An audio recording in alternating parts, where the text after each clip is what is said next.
가족이라는 이유로 우리는 때로 가장 가까운 사람에게 가장 큰 상처를 입힙니다. 안녕하세요, 여러분. 저는 이승현입니다. 36살 서울 마포구의 작은 출판사에서 편집자로 일하고 있습니다. 매일 아침 7시 30분 합정역에서 내려 골목길을 걸으며 출근하는 평범한 직장인이요. 제 손을 거쳐간 책들은 수백 권이 넘지만 정작 제 인생 이야기는 누구에게도 제대로 들려준 적이 없었습니다. 오늘 여러분께 제 이야기를 들려드리려 합니다. 이것은 단순한 가족 갈등 이야기가 아닙니다. 우리가 얼마나 쉽게 서로를 오해하는지, 그리고 그 오해가 어떻게 사랑하는 사람들 사이에 깊은 상처로 자리 잡는지에 관한 이야기입니다. 혹시 여러분도 가족과의 관계에서 설명할 수 없는 답답함을 느낀 적이 있으신가요? 그렇다면 이 이야기가 여러분께도 작은 위로가 되길 바랍니다. 저희 집은 평범한 중산층 가정이었습니다. 아버지는 중소기업에서 정년까지 성실하게 근무하셨고, 어머니는 30년 넘게 동네 약국에서 일하셨습니다.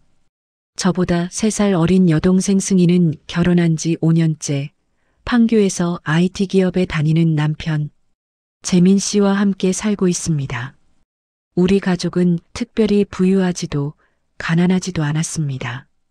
명절 때면 모여 떡국을 끓여 먹고 부모님 생신이면 외식을 하는 평범한 가족이었죠. 하지만 돌이켜보면 그 평온함 속에는 이미 작은 균열들이 생기고 있었습니다. 우리는 그저 그것을 보지 않으려 했을 뿐이었습니다. 2년 전 가을, 아버지가 퇴직하셨습니다. 35년간 다니던 회사를 떠나시던 날, 아버지의 뒷모습이 유난히 작아 보였던 기억이 납니다. 퇴직금과 연금으로 노후를 준비하셨지만 물가는 계속 오르고 의료비 부담은 늘어만 갔습니다. 그때부터였을까요? 부모님과 저, 그리고 동생 사이에 묘한 긴장감이 흐르기 시작했습니다. 형, 부모님 건강검진 비용은 형이 부담할 거지?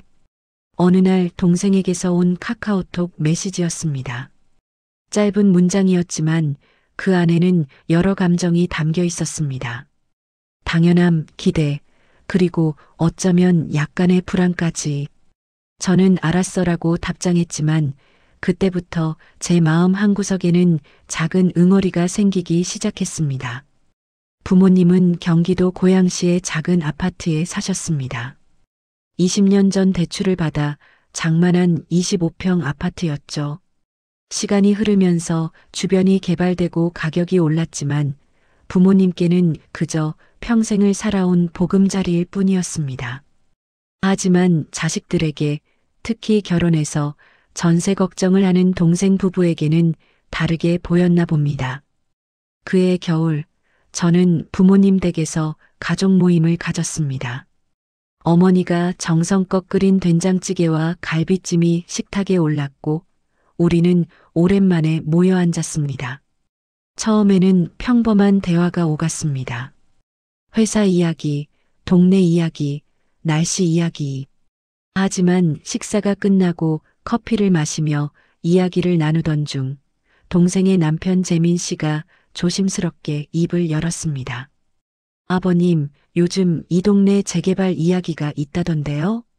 그 한마디가 우리 가족을 무너뜨릴 시발점이 될 줄은 그때 아무도 몰랐습니다.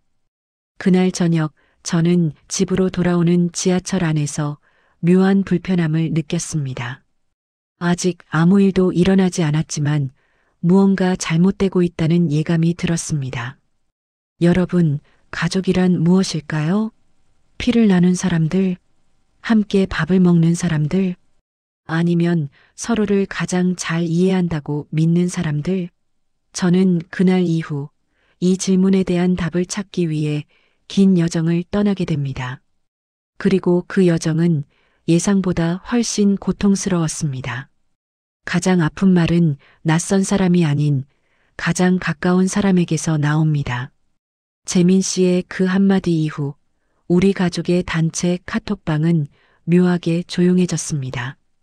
평소라면 어머니가 올리시는 건강 정보나 동생이 공유하는 육아 정보로 북적였을 텐데 며칠째 누구도 먼저 말을 걸지 않았습니다. 침묵은 때로 가장 불편한 대화입니다. 2주 후 동생에게서 전화가 왔습니다. 형, 시간 있어? 잠깐 만나서 얘기 좀 하자. 동생의 목소리는 평소와 달랐습니다. 조금 더 딱딱하고 조금 더 결연했습니다. 우리는 부모님 댁 근처 카페에서 만났습니다. 12월의 차가운 바람이 얼굴을 스쳤지만 제 등에는 이상하게 땀이 났습니다. 형도 알다시피 우리 전세 만기가 내년이잖아.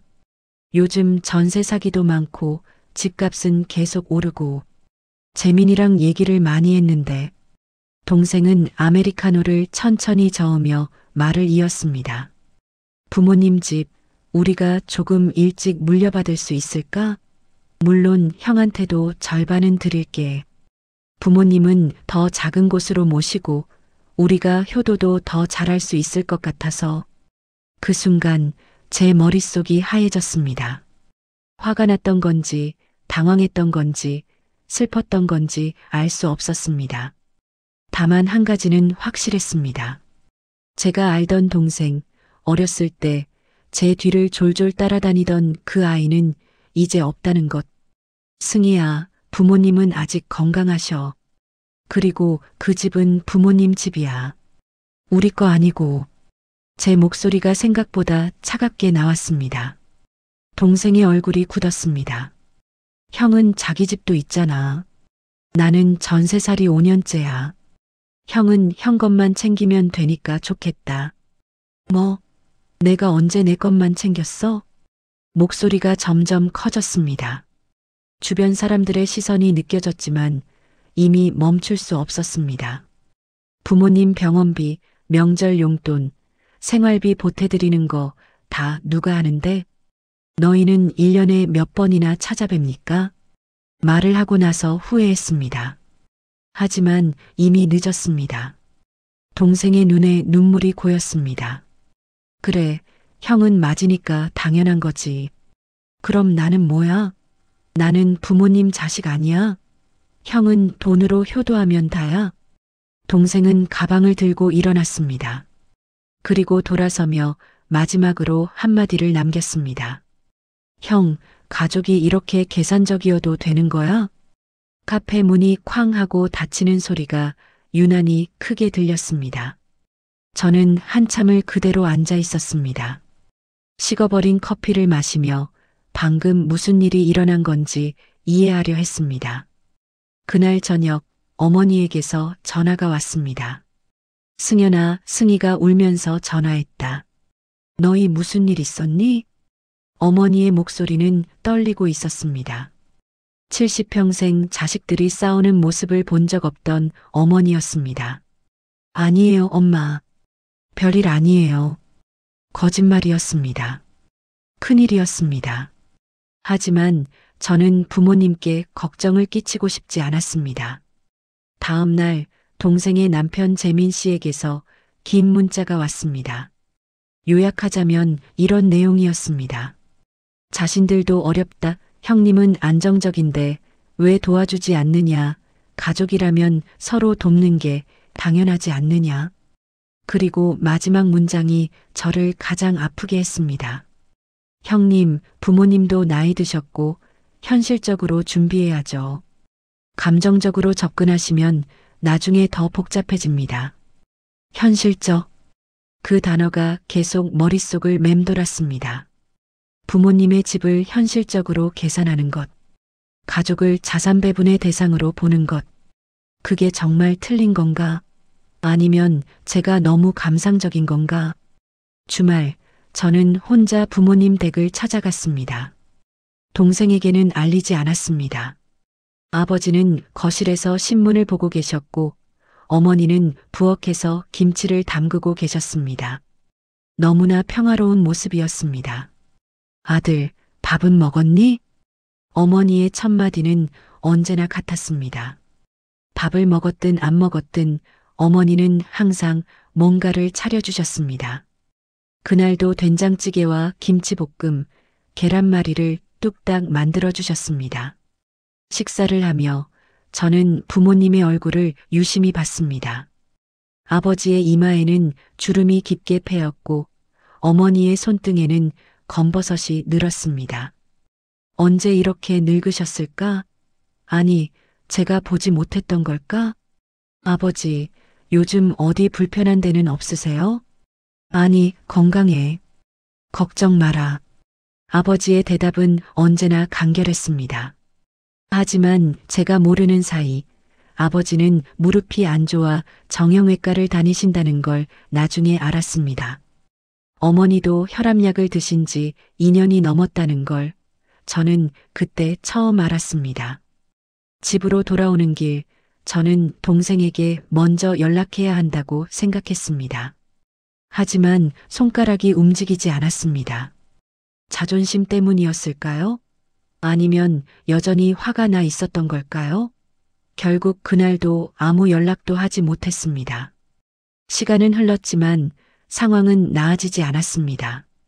설날이 다가왔지만 우리 가족은 처음으로 따로 명절을 보내기로 했습니다. 어머니가 여러 번 전화하셨지만 동생과 저는 각자 핑계를 댔습니다. 회사 일, 남편 집안 행사, 감기 기운. 모두 거짓말이었습니다. 명절 아침 저는 혼자 떡국을 끓였습니다. 36해를 살면서 처음으로 혼자 먹는 설날이었습니다. 떡국 한 숟가락을 뜨는데 눈물이 났습니다. 어린 시절 온 가족이 모여 떡국을 먹던 기억이 떠올랐습니다. 동생과 먼저 떡을 건지려고 티격태격하던 모습, 아버지가 웃으시며 말리던 모습, 어머니가 그런 우리를 바라보며 행복해하시던 모습, 그 모든 게 이제는 추억이 되어버렸습니다. 그리고 저는 혼자서 묻고 또 물었습니다. 대체 뭐가 잘못된 걸까? 우리는 왜 이렇게 되어버린 걸까? 가족이라는 이름으로 우리는 왜 서로에게 가장 큰 상처를 주게 된 걸까? 진실은 때로 침묵 속에서 들립니다. 설 연휴가 끝나고 저는 회사에 복귀했습니다. 하지만 일에 집중할 수 없었습니다. 원고를 읽어도 내용이 머리에 들어오지 않았고 작가와 미팅을 해도 무슨 말을 했는지 기억이 나지 않았습니다. 동료가 괜찮냐고 물었지만 저는 괜찮다고 답했습니다. 또 다른 거짓말이었습니다. 2월 어느 토요일 저는 문득 강릉에 가고 싶다는 생각이 들었습니다. 특별한 이유는 없었습니다. 그저 서울을, 이 답답한 공기를 벗어나고 싶었습니다. 주말 동안 사용할 옷가지를 챙겨놓고 KTX를 탔습니다. 겨울 바다는 쓸쓸했습니다. 관광객도 많지 않았고 파도 소리만이 끝없이 들려왔습니다. 저는 모래사장에 앉아 한참을 바다를 바라봤습니다. 파도가 밀려왔다 물러가길 반복하는 것을 보며 문득 우리 가족의 관계도 이런 게 아닐까 생각했습니다. 가까워졌다가 멀어지고 다시 가까워졌다가 멀어지는. 그날 밤 저는 저렴한 게스트하우스에 묵었습니다. 낯선 곳에서의 하룻밤은 이상하게 많은 생각을 하게 만들었습니다. 핸드폰을 꺼내 가족 사진첩을 열었습니다.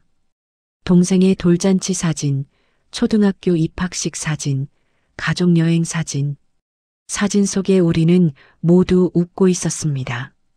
특히 한 장의 사진이 눈에 들어왔습니다. 제가 고등학생이고 동생이 중학생이었을 때 어머니 생신날 찍은 사진이었습니다. 동생이 제 어깨에 팔을 두르고 웃고 있었고 저도 환하게 웃고 있었습니다. 그때 우리는 친구였습니다. 가장 친한 친구였습니다. 언제부터였을까요? 우리가 형제가 아닌 부모님 재산을 나눠야 하는 이해관계자가 되어버린 것은 동생이 나빴던 걸까요? 아니면 제가 너무 완고했던 걸까요? 생각이 꼬리에 꼬리를 물었습니다. 다음 날 아침 저는 일출을 보러 바다로 나갔습니다. 수평선 너머로 해가 떠오르는 모습을 보며 문득 어린 시절이 떠올랐습니다. 초등학교 3학년 때 동생이 학교에서 왕따를 당한 적이 있었습니다. 담임 선생님께 전화가 와서 알게 되었는데 동생은 집에서 아무 말도 하지 않았습니다. 그날 저는 동생을 데리고 학교 앞 문방구에 갔습니다. 동생이 갖고 싶어 하던 캐릭터 연필과 지우개를 사줬습니다. 그리고 물었습니다. 승희야, 학교에서 무슨 일 있었어? 동생은 한참을 망설이다가 울음을 터뜨렸습니다. 친구들이 놀린다고, 자기는 공부도 못하고 못생겼다고 놀린다고. 저는 동생의 머리를 쓰다듬으며 말했습니다. 그런 소리 듣지 마. 넌 우리 가족의 공주야. 형이 있으니까 걱정하지 마. 그날 이후 저는 매일 동생을 학교 앞까지 데려다 줬습니다. 고등학생 형이 매일 등교하는 걸 보고 아이들은 더 이상 동생을 괴롭히지 않았습니다. 동생은 그때 제게 말했습니다. 형, 고마워. 나 커서 형한테 엄청 잘할 거야. 형이 제일 좋아. 그 기억이 20년이 지난 지금 이 바닷가에서 떠올랐습니다. 저는 모래사장에 주저앉아 울었습니다. 사람들이 쳐다봤지만 상관없었습니다. 그냥 울고 싶었습니다. 우리는 언제부터 서로를 계산하기 시작했을까요? 누가 더 효도했는지, 누가 더 받았는지, 누가 더 손해봤는지. 가족 사이에서 이런 계산이 시작되면 사랑은 사라지고 거래만 남는다는 걸 저는 그제야 깨달았습니다. 강릉에서의 이틀은 제게 많은 것을 생각하게 했습니다. 부모님에 대해서도 다시 생각했습니다. 어머니가 항상 하시던 말씀이 떠올랐습니다. 너희들만 잘 지내면 엄마 아빠는 행복해. 형제가 우애 있게 지내는 게 부모 마음에 제일 좋은 거야. 저는 그 말씀을 진심으로 이해하지 못했던 것 같습니다. 부모님께 효도하는 것도 중요하지만 형제가 사이좋게 지내는 것이 부모님께는 더 큰 효도라는 것을. 그런데 저는 동생과 싸우면서 오히려 부모님께 가장 큰 불효를 저지르고 있었던 겁니다. 서울로 돌아오는 KTX 안에서 저는 일기장을 꺼내 적었습니다. 나는 내가 옳다고 생각했다. 동생이 욕심을 부린다고 생각했다. 하지만 정말 그럴까? 동생도 나름의 어려움이 있었을 텐데 나는 그걸 이해하려 하지 않았다. 형이라는 이유로, 내가 더 많이 해줬다는 이유로 나는 동생을 판단했다. 하지만 가족은 판단하는 게 아니라 이해하는 것 아닐까? 일기를 쓰고 나니 마음이 조금 가벼워졌습니다.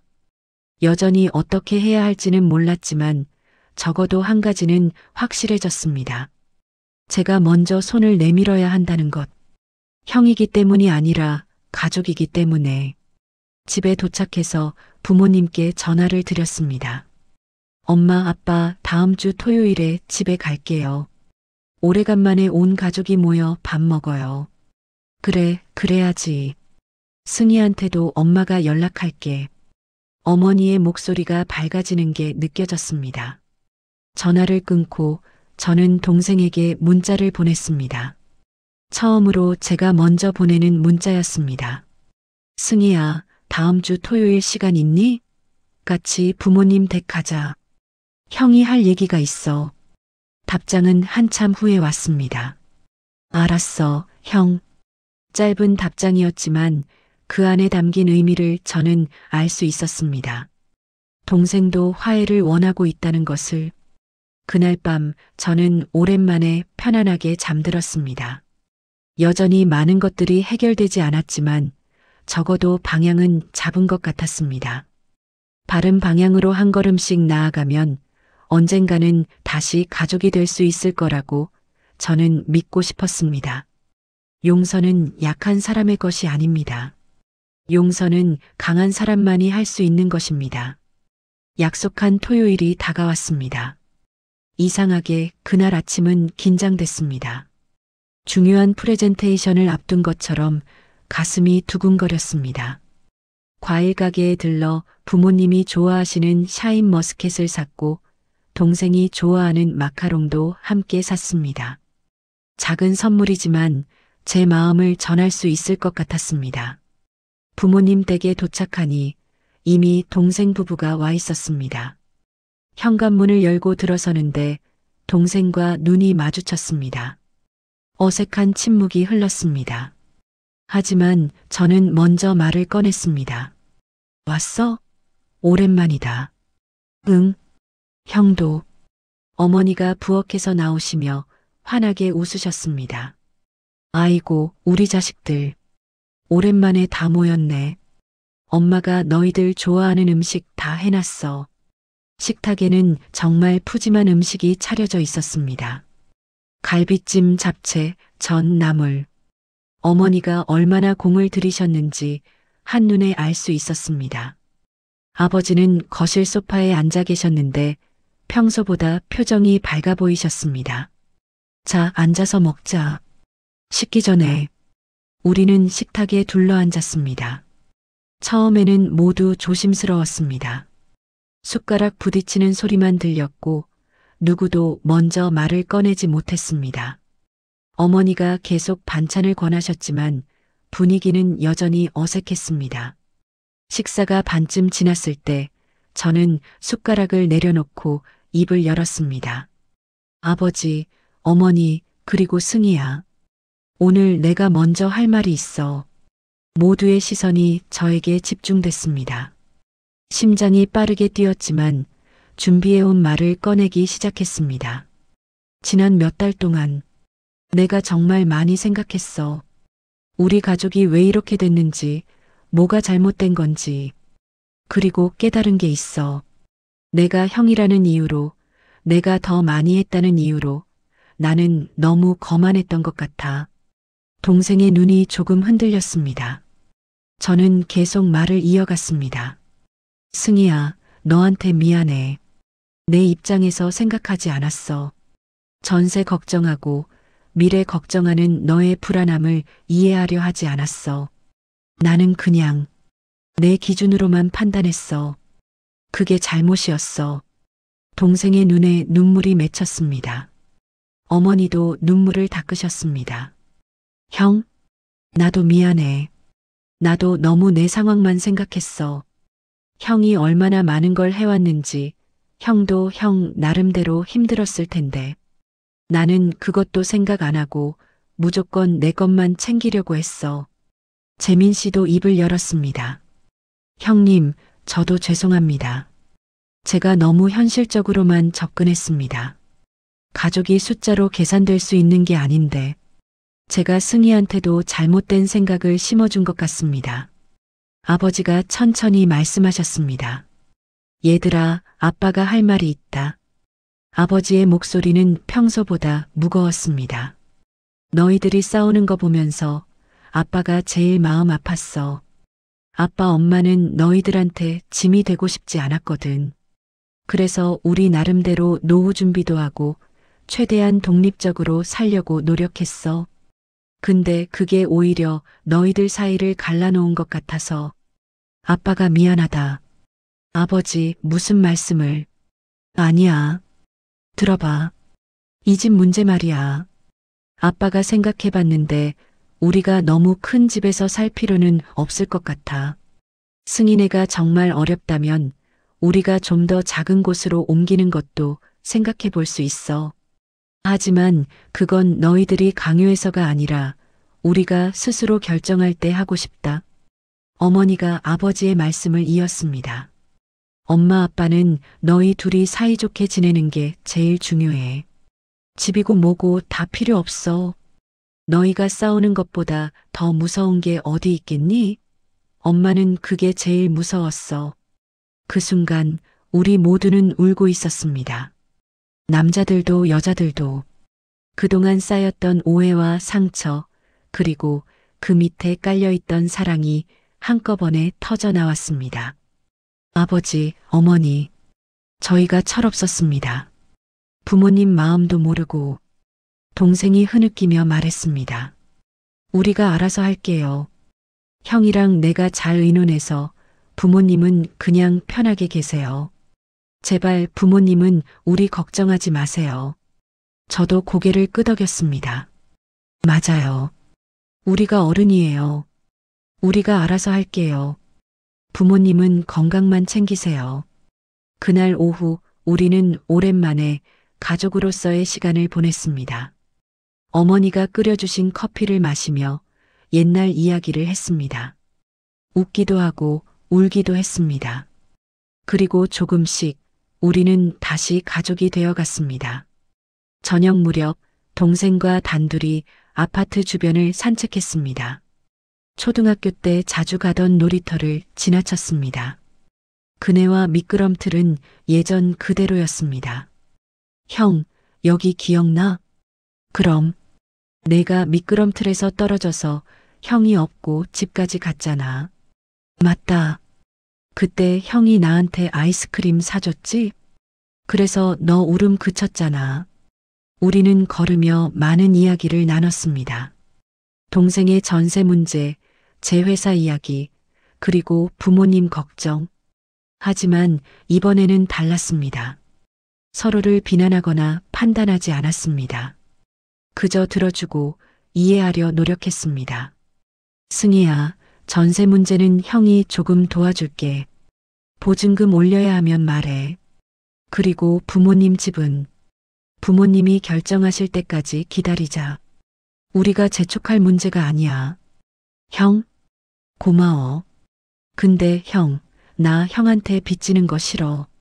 우리 제대로 차용증 쓰고 나 갚을게. 이자도 줄게.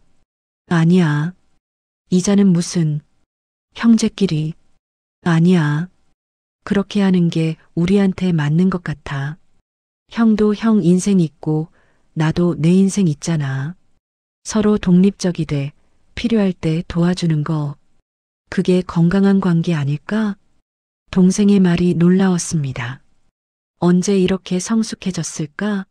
아니, 원래 성숙했는데 제가 보지 못했던 걸까? 그래, 내 말이 맞다. 그렇게 하자. 우리는 악수를 했습니다. 형제지만 동시에 독립된 두 명의 어른으로서 서로를 존중하고 서로의 경계를 인정하는 성숙한 관계로 나아가기로 약속했습니다. 집으로 돌아와서 부모님께 작별 인사를 드렸습니다. 어머니가 손을 꼭 잡으셨습니다. 승연아, 오늘 고마웠어. 내가 먼저 화해의 손을 내밀어줘서. 엄마, 제가 형이잖아요. 당연한 거예요. 아니야. 당연한 게 아니야. 용기가 필요한 일이었어. 엄마가 내 아들인 게 자랑스럽다. 어머니의 말씀에 또 눈물이 났습니다. 하지만 이번에는 슬픈 눈물이 아니었습니다. 기쁜 눈물이었습니다. 집으로 돌아오는 지하철 안에서 저는 창밖을 바라봤습니다. 서울의 밤은 여전히 밝고 복잡했지만 제 마음은 이상하게 평화로웠습니다. 몇 달 만에 느끼는 평온함이었습니다. 그날 밤 저는 일기장에 적었습니다. 오늘 나는 다시 가족을 찾았다. 잃어버렸던 동생을, 걱정하시던 부모님을, 그리고 가장 중요하게는 나 자신을 찾았다. 가족은 완벽할 필요가 없다. 실수하고 다투고 상처 주고받아도 괜찮다. 중요한 건 다시 손을 잡는 용기다. 오늘 나는 그 용기를 냈고 우리 가족은 다시 시작할 수 있게 됐다. 다음 주 저는 동생과 함께 은행에 가서 전세자금 대출을 상담받았습니다. 제 명의로 일부를 빌려주기로 했고 동생은 제대로 된 차용증을 썼습니다. 그리고 2년 후 동생은 약속대로 모든 돈을 갚았습니다. 이자와 함께 부모님은 결국 그 집에 계속 사셨습니다. 우리가 더 이상 재촉하지 않자 부모님도 편안해 하셨습니다.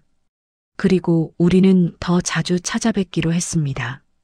한 달에 한 번은 꼭 함께 식사를 하고 명절에는 빠짐없이 모였습니다. 무엇보다 중요한 것은 우리가 다시 형제가 되었다는 것입니다. 계산하지 않는, 판단하지 않는, 그저 서로를 사랑하는 형제로. 물론 완벽하지는 않습니다.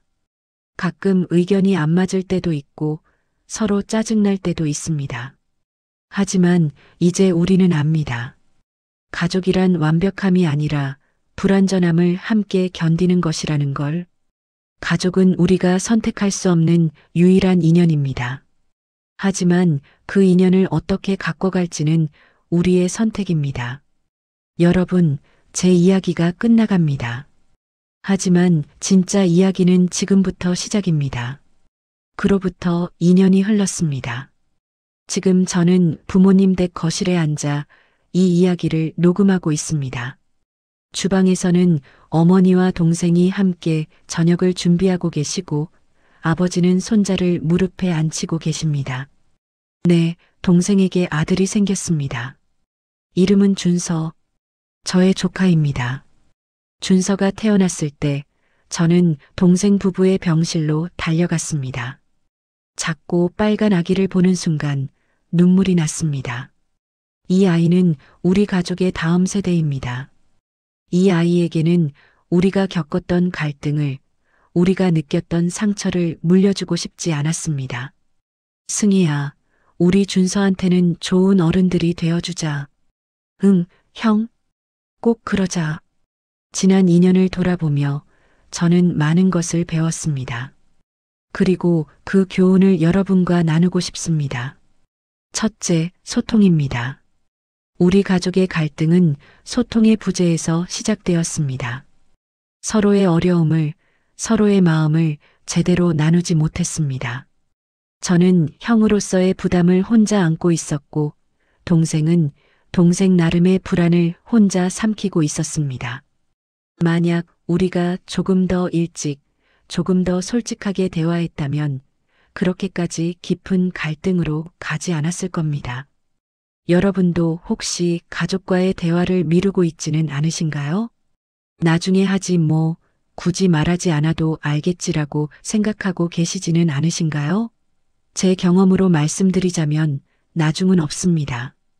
지금 말하세요. 지금 물어보세요. 지금 귀 기울여 들어주세요. 둘째, 이해입니다. 저는 제 입장만 옳다고 생각했습니다. 형으로서 더 많이 했으니 제 말이 맞다고 확신했습니다. 하지만 모든 사람은 자신만의 이유가 있습니다. 동생도 재민 씨도 나름의 어려움과 고민이 있었습니다. 제가 그걸 이해하려 하지 않았던 것이 문제였습니다. 판단하기 전에 이해하려 노력하세요. 왜 저럴까? 가 아니라 무엇이 저렇게 만들었을까? 를 물어보세요. 그 차이가 관계를 바꿉니다. 셋째, 용서입니다. 용서는 상대방을 위한 것이 아닙니다. 용서는 나를 위한 것입니다. 제가 동생을 용서하고 제 자신을 용서했을 때 비로소 제 마음이 자유로워졌습니다. 분노와 원망을 안고 사는 것은 너무 무겁습니다. 그 짐을 내려놓으세요. 넷째, 경계입니다. 가족이라고 해서 모든 것을 함께할 필요는 없습니다. 동생과 저는 이제 서로의 경계를 존중합니다. 각자의 인생이 있고 각자의 선택이 있습니다. 그것을 인정하고 존중할 때 오히려 더 건강한 관계가 만들어집니다. 마지막으로 시간입니다. 부모님은 영원하지 않습니다. 이 사실을 우리 모두 알고 있지만 정말로 받아들이지는 못합니다. 저는 아버지의 허리가 더 굽어지는 것을, 어머니의 머리가 더 휘어지는 것을 보며 깨달았습니다. 우리에게 남은 시간은 생각보다 많지 않다는 것을.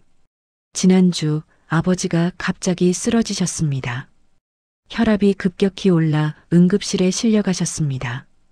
다행히 큰 문제는 없었지만 그날 저와 동생은 병원 복도에서 부둥켜 안고 울었습니다. 만약 우리가 화해하지 않았다면, 만약 여전히 싸우고 있었다면 그 순간 우리는 얼마나 후회했을까요? 여러분께 부탁드립니다. 미루지 마세요. 지금 전화하세요. 지금 문자 보내세요. 지금 찾아가세요. 미안해, 사랑해, 보고 싶어라는 말 지금 하세요. 내일은 보장되지 않습니다. 저는 이제 알습니다. 가족이란 완벽한 관계가 아니라는 것을, 실수하고 다투고 상처 주고받는 관계라는 것을, 하지만 그럼에도 불구하고 다시 손을 잡고 함께 걸어가는 관계라는 것을, 제 이야기를 들어주신 여러분께 진심으로 감사드립니다. 혹시 지금 가족과의 관계에서 어려움을 겪고 계신 분이 있다면 포기하지 마세요. 길은 있습니다. 어둠 속에서도 빛은 있습니다. 제가 그랬듯이 여러분도 다시 평화를 찾을 수 있습니다. 오늘 밤 여러분의 가족에게 연락해 보시는 건 어떨까요? 간단한 안부라도 좋습니다. 잘 지내? 라는 짧은 메시지라도 좋습니다. 그 작은 시작이 큰 변화를 만들 수 있습니다. 저는 이제 녹음을 마치고 가족과 함께 저녁을 먹으러 갈 것입니다. 어머니가 끓인 된장찌개와 아버지가 좋아하시는 김치찜, 그리고 동생이 가져온 떡볶이를. 평범한 저녁 식사이지만 이보다 소중한 순간은 없을 것입니다. 여러분도 사랑하는 사람들과 함께하는 평범한 순간들을 절대 당연하게 여기지 마세요. 그 순간들이 모여 우리의 인생이 됩니다. 그 순간들이 쌓여 추억이 됩니다. 그리고 언젠가 우리가 돌아볼 때 그 추억들이 우리를 지탱해 줄 것입니다. 제 이야기는 여기서 끝납니다. 하지만 여러분의 이야기는 계속됩니다. 여러분의 가족과의 이야기, 사랑하는 사람들과의 이야기, 그 이야기가 행복한 결말을 맺을 수 있기를 진심으로 기도합니다. 주방에서 어머니가 부르십니다. 밥 먹으라고. 세상에서 가장 따뜻한 목소리입니다. 저는 이제 이만 가보겠습니다. 가족이 기다리고 있으니까요. 여러분, 오늘도 좋은 하루 보내세요. 그리고 사랑하는 사람들에게 꼭 말하세요. 사랑한다고, 고맙다고, 미안하다고. 그 말 한마디가 세상을 바꿉니다.